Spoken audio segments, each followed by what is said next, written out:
Yun.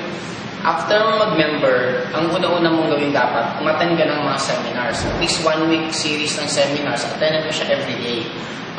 Huwag ka muna mag-invite. Bakit? Kasi ang nagiging failure ng maraming networker on their first few days. Kasi ang ginagawa ng iba, after mag-join, nagre-recruit. Ang dilemma kasi pag nag-recruit ka automatic, what if may mga tanong na hindi mo kayang sagutin? And especially, ang dami kasi sa atin na ang concept ng networking is negative.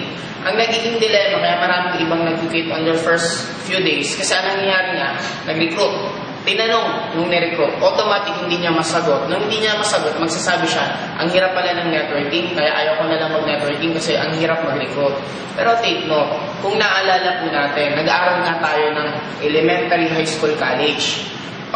We spent more than 16 years sa pag-aaral na rin. Para lang kumita ng konti. Sa trabaho nga nag-aral ka, graduate ka. After mong graduate, natanggap ka sa work. Hindi naman automatic nung nag-work ka na, pagkatanggap sa'yo, hindi ka na tinuruan. Nagkaroon ka pa rin ng a few days or 1 week, 2 weeks na tinuturuan ka. Ano yung dapat mong gagawin? Imagine mo yun, nag-aral ka doon. Kaya sa networking, dapat ganun din ang gawin mo.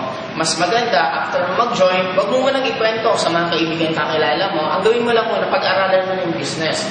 The moment medyo marunong ka na, that's the time na pwede mo nang ikwento sa kanila. Or pag hindi mo talaga kaya pigilan ng sarili mo, kung meron kang ibang iimbitahan, mas maganda, wag ka munang mag-explain. Huwag yung sabihin networking, huwag sabihin may bayad. Automatic, invite mo lang sila, tapos magpa-assist ka na lang sa upline mo na para pwede kang maturuan kung ano dapat gagawin. Or pwede yung upline mo na mismo ang sasagot.